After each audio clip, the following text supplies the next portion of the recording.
We asked our community to vote on the very best games of 2025, and here's their top 10. We had over 100,000 votes on the games of the year, and to be quite fair, I was really shocked. I was really worried that the public was going to let us down, but it's turned out really well. They never would. I'm joined by Cy White, who essentially brainchilded this entire thing. I'll take it, yeah. Put all of the forms together, sorted it all out. We would not have this video without her. And you're going to kick things off with our number 10, as far as I'm aware. Yes. So number 10 is Silent Hill F.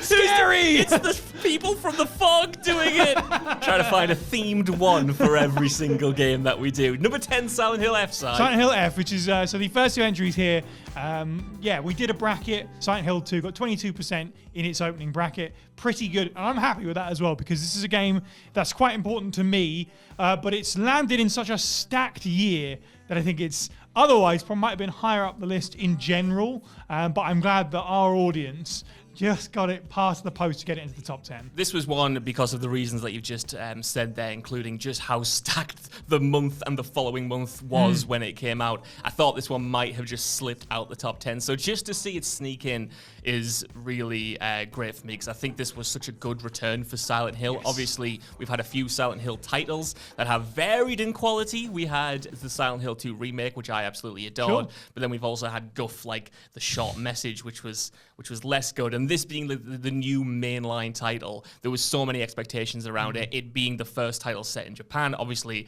that changes expectations massively. It's a risk for the franchise to take. In my opinion, they pulled it off. Like, it's only because, personally, that I loved Silent Hill 2 Remake so much that it probably would be on the lower end of my own personal list, but that does not take away from how confident it is as a project. That's the thing for me. It's so bold not just to finally have a new mainline Silent Hill entry, but they just didn't play it safe at all. They were just like, no, we're just going to completely do our own thing. And it's absolutely paid off. And now it is crazy to live in a world where the future is bright for Silent Hill, isn't it? After so long. And that comes down to so much of this game's just strength of location, characterization, all the overlapping story stuff. I loved going through it multiple times and just getting more information about not just the characters and their interpersonal relationships, but obviously the town and the history of that and how that all overlaps. Just really, really great stuff. And as well, it's worth pointing out a massive props to Neobards, a studio who have not undertaken a project of anywhere near this size before. Winding up in the conversation at the end of the year. Extremely happy with how this turned out. Even though it's got some caveats, some people don't like the combat, that kind of thing. It's you can't take away from the history of Silent Hill being as rocky as it was. Yeah. Like, we'll take this, yes, quite happily. Exactly. Like, honestly, they could have played the hits so easily with this next mainline entry. They could have said, look, we're going to do Silent Hill 101, and as long as it's good, that will be good enough. But if you've played the game, I won't even allude to what I'm spoiling, but the way that it just progresses and the way that it evolves and how it escalates in terms of its story and its action is just so unlike anything that the franchise has done, yet at the same time, it has that DNA at the heart of it, so it all works, and it all does feel distinctly Silent Hill, even though you're watching so much new stuff and so many different takes on the overall mythos and stuff. I want to point out what you mentioned there about replaying the game, because that's baked into it, and it's one of those titles that by design, as soon as you get the first ending and then you go back in and play the opening level and you get the opening cutscenes, suddenly everything takes on a slightly different context, because then you know the whole story, you know the full mystery, and that to me is just like peak Silent Hill. Like, these are games, at least the classic games, are titles that people still debate today, and you have to really peel back the layers of those stories, and this nails that with its characters and its writing and where it ultimately goes. I do agree with you and many others that the combat is maybe not where it should be, which maybe stopped it from getting higher on this list. I don't know, you guys are going to have to tell me at some point, but an overall cracking return for this franchise. Fantastic. Next up, we have at number 9, Hades 2, another one that unfortunately... Whoa! Hades 2! Is this just going to be a thing? Hades 2. Another game that didn't make it through the opening round. 24% of its opening bracket.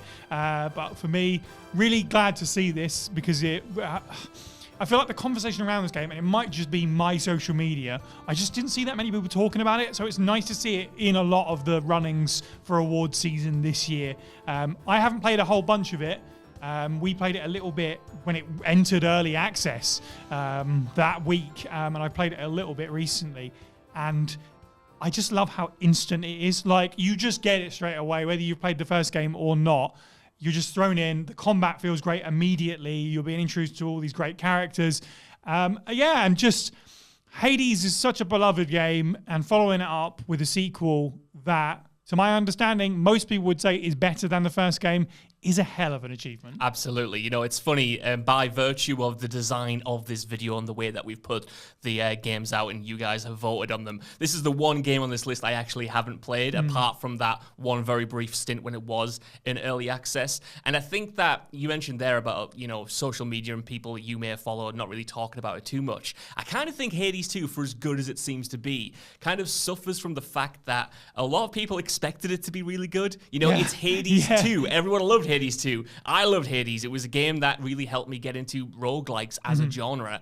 And I think everyone just assumed that, yeah, the follow-up, of course, is going to be just as good. And then it finally came out of early access, like you said, and it has seemed to be received that way. One of the most interesting things for me, and what makes me want to jump in the new year, perhaps, is kind of like the way that they've evolved one of the best parts of the original game, which was those interactions with the characters and the way that the story develops on those multiple runs. I think from what I've seen of that section of the game, that just seems, I don't know, it was great in the first game, and I'm really impressed with how they seem to have pushed it out. But I guess I'm going to have to wait and see for myself, because like I say, by virtue of fan votes, I didn't get a chance to jump in on this on the Switch too. Yes, it's going to be one of those ones potentially that I play over the Christmas period, certainly. And I've been waiting for that moment basically all year, being like, oh, it's out? Okay, well, I already have it. So I'm just waiting for the time, and the time might finally be here. And I'm very much looking forward to it. Yeah, you're right, because the first game was just like perfect, nigh on perfect, right? They have mastered this on round one. How the hell can a sequel top it? And yeah, it seems like it has. So yeah, amazing. Incredible to wonder what is next from that studio. Our next game is Ghost of Yōtei. Ghost of Yōtei! One time, Tom's going to just keep this going for the full duration of the entry. Probably. I know it. He's doing it right now. I can see his little fingers going between the little... just do this one really long, so he's just like... yes, not a game that I have much or any experience in. So tell me about Ghost of Yōtei, because I was, curious about the first game, but the more I see of this, I'm like, I really should be getting in on this franchise. Yeah, you know what? I've mentioned it a few times, both on the podcast and on the channel. Every single time a Ghost of game comes out, which admittedly is only twice, I always underestimate it. You know, when this thing was coming, I thought, I'm going to enjoy it because I enjoyed Ghost of Tsushima, and this looks like more of the same in the best possible way. Kind of like Hades 2, I assumed that it was going to be this foregone conclusion almost. And from the preview trailers, I kind of didn't realize how much of a step forward it was going to be. If you put the combat side by side, for instance, it's very, very similar. The way that the open world activities works are quite similar in terms of like what you're actually doing. But the real surprise for me was the way that open world is structured, because in the first game, my biggest issue if you can call it an issue in an 8, 9 out of 10 game, right, was just how repetitive some of those activities got towards the end.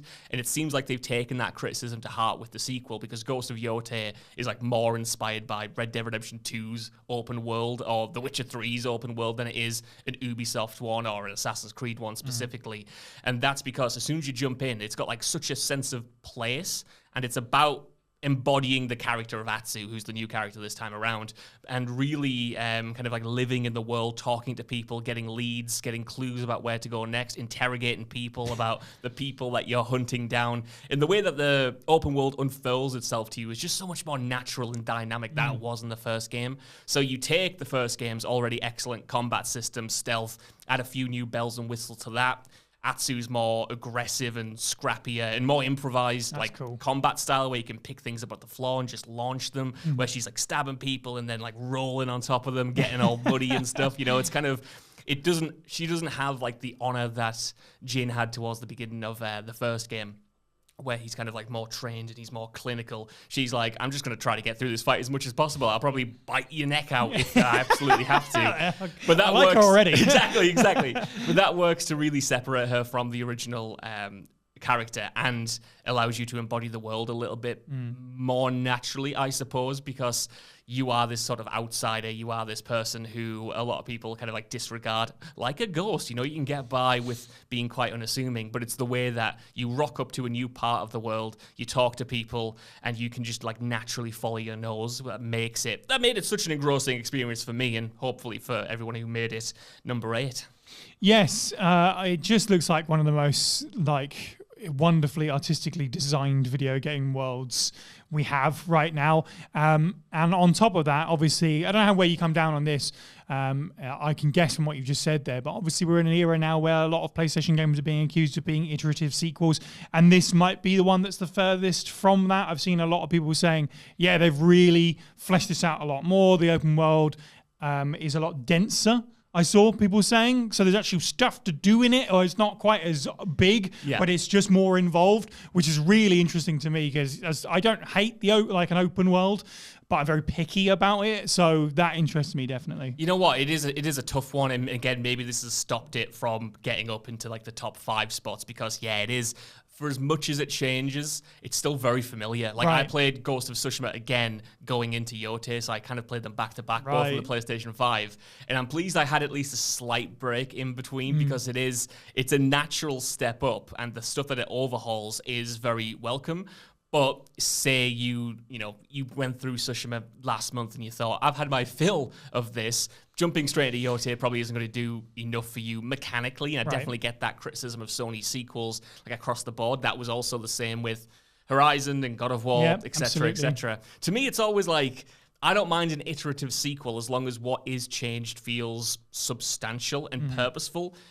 I don't know how you feel about this, actually, because I know you are an Horizon fan, but I liked Horizon Forbidden West, but that kind of like added stuff and didn't really refine anything for me personally, whereas at least God of War and this, it took an element that I didn't necessarily love about the original and then kind of was able to streamline it, focus on it, and kind of like flesh it out a little bit.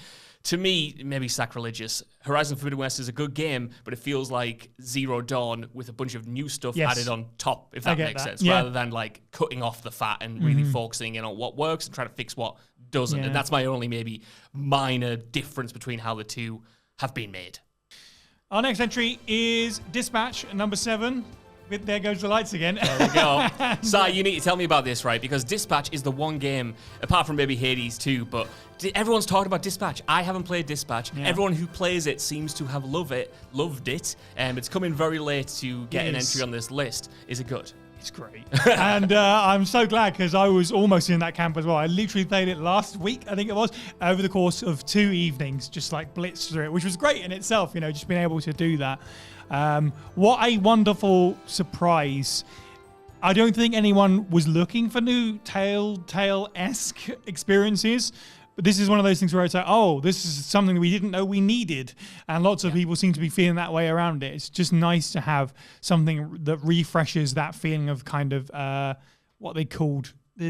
What's the genre called? What would you call it? Like a narrative-driven title? Yeah, something... Choice-based title? Yeah, I want to say novel. That's a book. It's kind of, visual novel-esque, Yeah, visual novel. Yeah. I think that's what we're...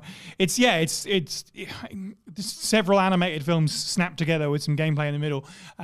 Really simple gameplay that... This is going to sound weird. Could be a Flash game.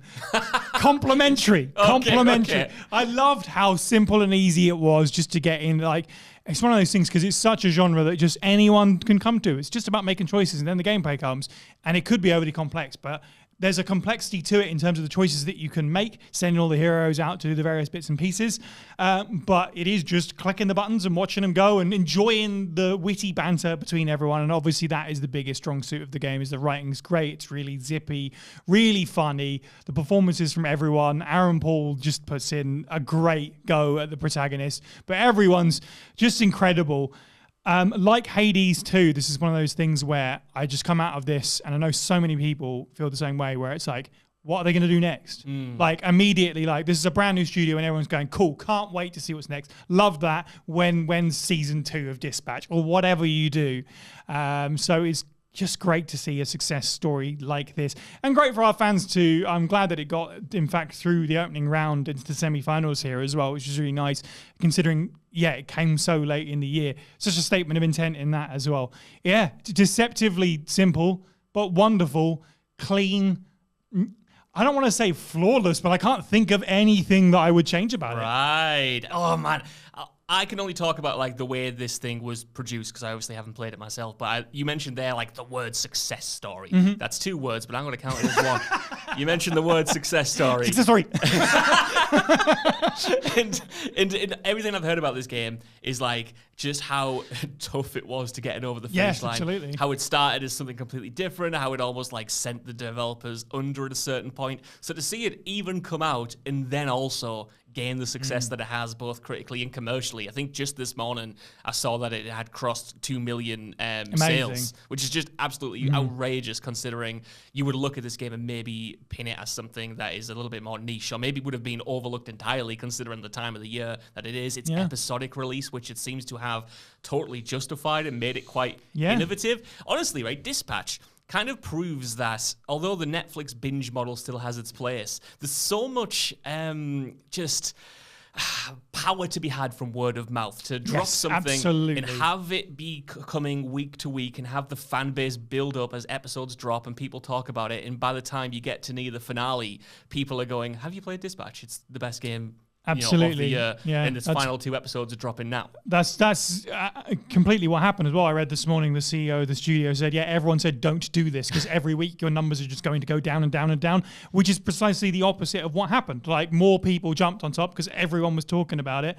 And like I said at the top, it's just what a surprise to have this genre back when in earlier years this could have come out and people been like, oh, it's doing a Telltale-esque thing. Not interested in that. That's so old hat and old fashioned. But there's just something refreshing about all of this. It's great. I cannot wait for more. And considering it's 7 hours or whatever to get through, I'll probably go through it again and see the other choices, Next up is Arc Raiders. Speaking of a late contribution to the year, I think. Absolutely. Arc Raiders, I think, surprise. Maybe I'm just speaking for myself, but it felt like a huge surprise. That's I know a lot of people. That's the note that I have. It feels like the biggest surprise of the year. Absolutely. In a year of big surprises, right? For this thing to not only be successful on the levels that it has been, being one of the most played games on Steam, getting such viewership on the likes of Twitch, and just generally breaking into the mainstream in a way that no other extraction shooter has. But kind of like going toe-to-toe with Call of Duty in terms of sales and in kind of cultural mindshare. It's been crazy, and probably the people who have been following Arc Raiders, who are maybe PC players or extraction shooter fans who jumped into the play tests, are going, I've known about this for ages. Of course it was going to be massive. I essentially compartmentalized it earlier in the year. I don't really love extraction shooters. I quite like Hunt. Well, I really enjoyed Hunt Showdown, but I've always found them alienating as a solo player. So when I saw that this was, at least initially, advertising itself as this 3-player PvE PvP, I got that right, I think. PvEVP. Doesn't sound right. I've only ever seen it written down. I've never really said it out loud. That's how outside this bubble I am. Amazing. When you see one of these games that's marketing itself on 3 players going in, 3 friends jumping in, I thought, maybe it's not going to work as a solo play. And I was very, very, very hesitant until I saw it launch. And then I saw a lot of solo players going, no, this kind of really accommodates that. You can really get something out of this no matter what play style you have. As a solo player, I obviously have a different experience to people who jump in with a 3-person squad. But the way the game just makes it accessible for you, I think, is its biggest strength. As an extraction shooter, you do risk a lot when you go into any given match, because if you die, if you don't extract, you lose anything that you had on you. So you can burn through a lot of resources, you can burn through a lot of good weapons that get left behind on the battlefield. But the game just makes so many accommodations for that without losing the risk-reward nature. For instance, it has a free loadout system. that means you're never without gear. You can always just jump in with one of these free loadouts, which gives you like a small amount of resource slots and a couple of weapons, but it gives you like a fighting chance. It means you can experiment. It means you can try out new things without the worry of losing everything. And so therefore, you don't play as conservatively. At least I find that. So I can go into a new map that I haven't been in and not risk my good loot just to get my bearings and then go in with like a proper plan. Right. And sort everything out. So there's that sense. There's that kind of that side of it. There's the fact that it doesn't have an official solo queue, or it didn't have a duos queue for a while. But if you join a match as a solo player, it tries to match you with other solo players, and now it's the same with duos. So it's really trying to look out for you, put it that way. It doesn't want you to be absolutely dog dom. It just wants you to indulge in its mechanics, and those mechanics are so satisfying.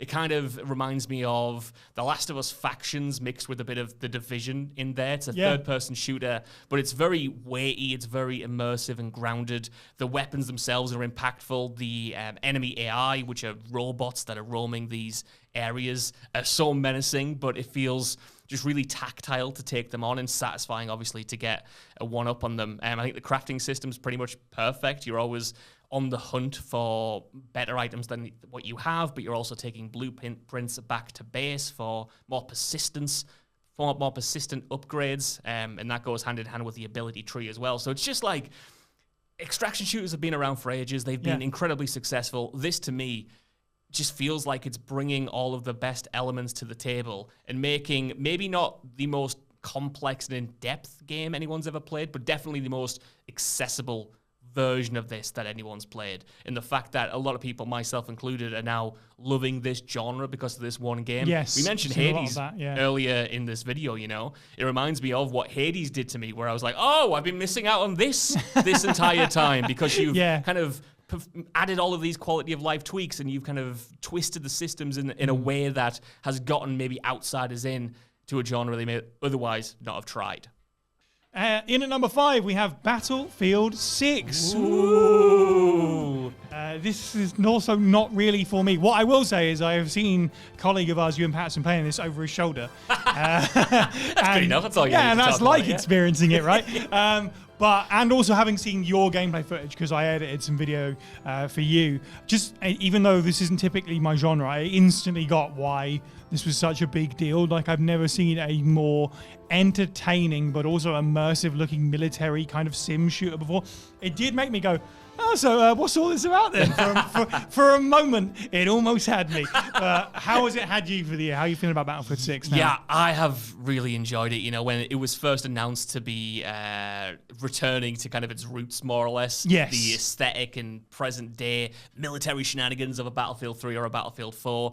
I had been in this situation before where I thought or hoped that Battlefield was back. You know, 2042 was supposed to be the year that Battlefield was back, so I was a bit hesitant going into 6 after being burned before. And it just really is like the full package, apart from the campaign, which I guess makes it not the full package. But in terms of the multiplayer that's fine, nobody wants that bit, exactly. Right? People are going to Battlefield for the multiplayer. It really is a confident return. They've obviously learned a lot of lessons from the launch of 2042 and nailed, in my opinion, like the cinematic approach to multiplayer mayhem that you alluded to there. Yeah. 2042's biggest crime was that it felt lifeless and empty, and it lost a lot of the little details that made Battlefield 1 so immersive, for instance. And this kind of has them back. It's got that it's got the blood, it's got the graphical prowess behind the destruction and behind how big the game is and its maps are, to make it really shine and make it stand out from like the competition. I'm a little surprised that it's beaten out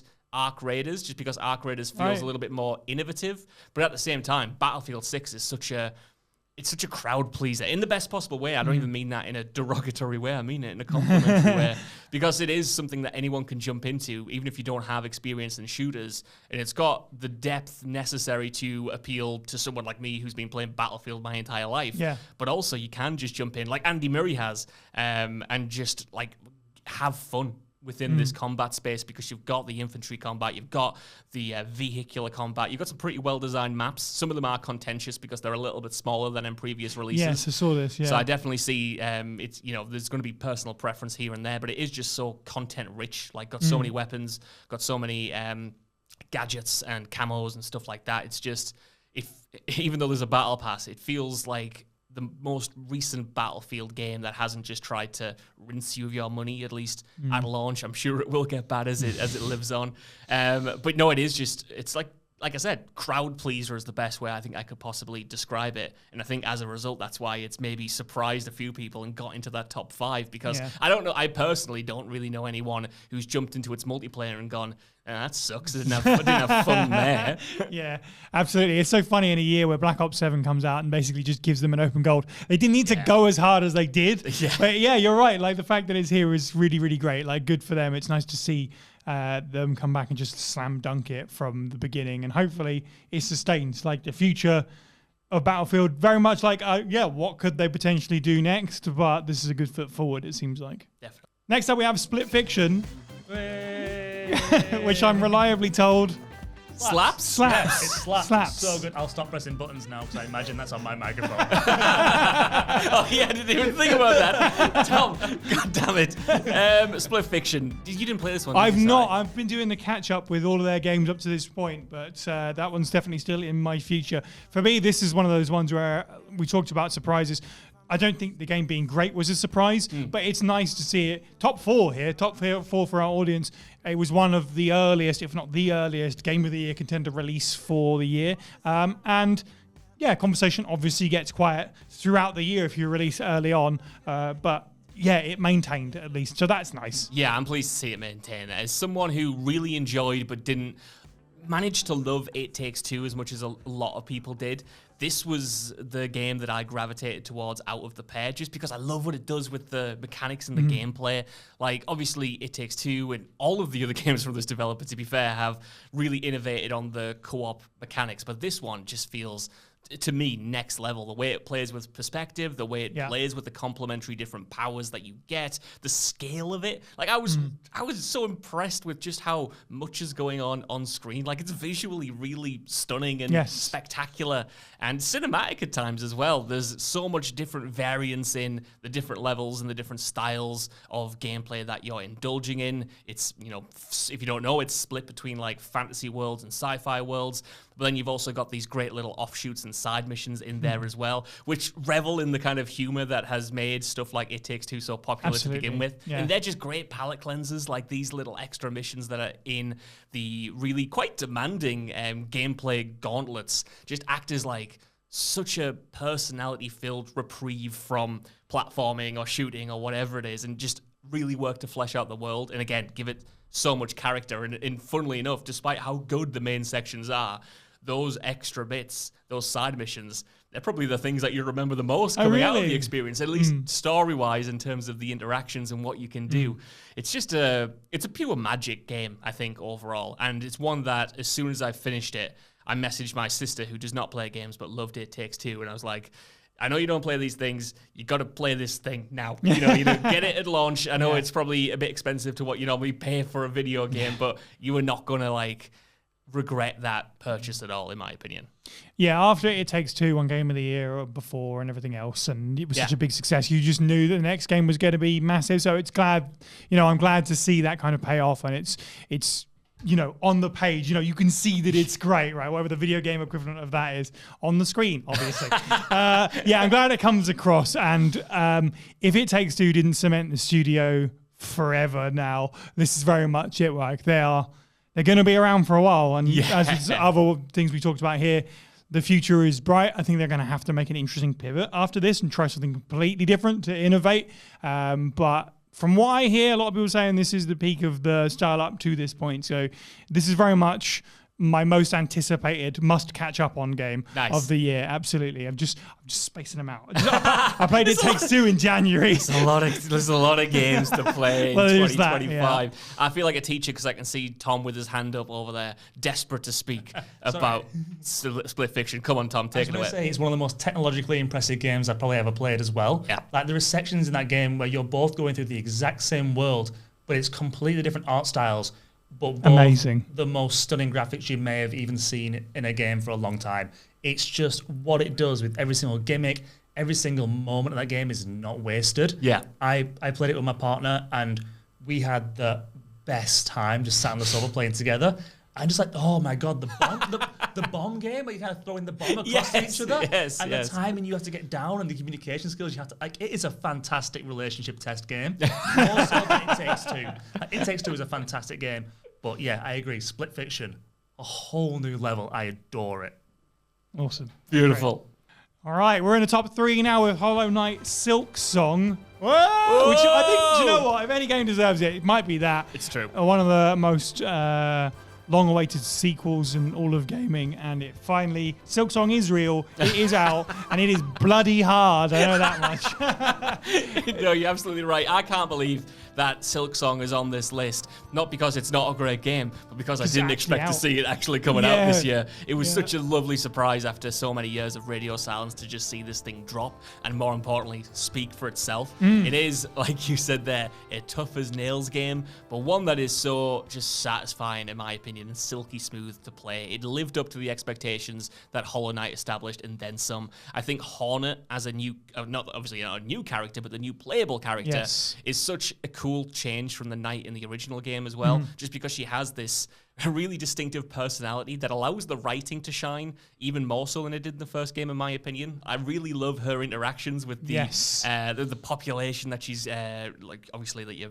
exploring, and she has this like really dry kind of humor to the way that she speaks that is just so endearing and so charismatic. It's just crazy. The fact that this game was mostly made by just a handful of people is insane. The amount of bespoke content in there, the amount of just passion that you can tell that is put into every single detail in the environment, in the storytelling within that environment, in all of the many different systems and stuff. It is a step up, in my opinion, on Hollow Knight in terms of the gameplay as well, specifically the platforming, which I quite liked the first time around, but here it just feels great to be Hornet and to ping around the environment and to get the new abilities and to unlock new areas. As the first game was, it's kind of like peak Metroidvania style creation. Oh, that's not the word I was looking for, but I'm going. We'll go with it. We'll go with it. It is. It's one of those things. It's just such a work of art that it's hard not to be kind of in awe of it. And I felt that way a little bit about the first game as well. It's just an incredible world that you just immediately feel drawn into, artistically, like visually, but also just in general, thematically. Everything's so interesting and weird and mysterious and cool. And there's just a wealth of different emotions. You can all the bugs that you meet along the way, and the sad stuff and the happy stuff, all the singing and all this. In Silksong especially, like there's so much stuff that you can just not experience. Yeah. Like so many missable things that they just threw into this giant pot that they've been stirring for about 1 million years. But the stew that came out was really nice, so it's good. It broke all my teeth, unfortunately. Like, that's a shame. I love Hollow Knight as a franchise. I will never beat a single game in this franchise. I experienced a few hours of Silksong. Was like, I can't do this. I'm so glad it's here. I'm so happy for everyone that can. I wish I could, but do you know what? Everything that I've seen from it, everything that I experienced firsthand, I was like, when you just play a game for half an hour and you go, this is it. Like, you're just like, cool. Right. Even if I didn't play anymore, I'd know this is Game of the Year contender. And it's made it into the top 3. You mentioned the optional stuff there. I just want to touch on that before I finish up because like how much is packed in here, like I said, is crazy. But how good that optional stuff is, as it was in Hollow Knight, to be fair, is like just mind-blowing. My favorite bosses were some that a lot of people might just miss entirely. Yeah, totally. That come at the end of optional sections that are themselves amazing, and then you find another optional boss and another optional place on top of that, and the rabbit hole just keeps going, and you never know when it's going to end. For me, when it comes to sandbox games or open world games or whatever, like that element of surprise and mystery is what makes them so special. It's why I think not all of us loved Elden Ring, because of the way that map unfolded and because of how curious you had to be as a player to find everything. And Hollow Knight reveled in that, and Hollow Knight Silksong also reveled in that. I put Si on the spot here. I love Elden Ring. And our runner-up at number 2 is Kingdom Come Deliverance 2. Oh, what's going to be number 1? Oh, no! It's crazy. I've not played this game. I have a strange aversion to like medieval stuff. I just cannot stay connected with anything of that. So I'm going to struggle with it right from the off. So I didn't know much about this, but you kind of can't get away from it this year. And I think if it wasn't for our number 1 pick, what could it be? This probably would be Game of the Year, as far as I can tell. It's, from what I've heard, it's one of those things where it's like, if you want a chunky 50-hour RPG, awesome, this is the game for you. If you want to be here for a few hundred hours, that's good too. Yeah. Which is great. I love the sound of that. So if I could ever get over the medieval thing in my brain that just says, this is boring. Where's the laser guns? No. You know? You don't need any list. It's fine. It's fine. You just need a bit of steel. That's all you need, and a shield, and some steel. That's all you need. Sigh. I'm going to try my best then within this next 5-minute period to sell you on this game, because, like Ark Raiders and a few other games on this list, I am shocked at how much I enjoyed this thing. As someone who bounced off the first Kingdom Come, who played it for like 3 or 4 hours and just thought, this is not for me. It's too challenging outright. It's too obtuse in what it wants me to engage with, at least at that time. I've not played it since, but Kingdom Come 2, it's not that this game isn't that, but I find that it just is more, it hooked me quickly. Like, it starts off at the end of the first game. You have this character called Henry. You are on this convoy with a guy called Lord Capon, and all you're doing is delivering a message, and the hijinks that initially ensue just show the writing off so well. And the writing is like such a huge part of the game's appeal, like the depth in the characters, the performances, how funny the game can be, how nuanced the game can be at time, and how richly that world that you mentioned there is brought to life. Like, the best parts of the game for me aren't swinging that sword around, aren't indulging in the classic medieval fantasy things. It's being in a wedding where you have to like look after a drunk guy and try to hide him from his wife because he promised he wouldn't touch the booze again.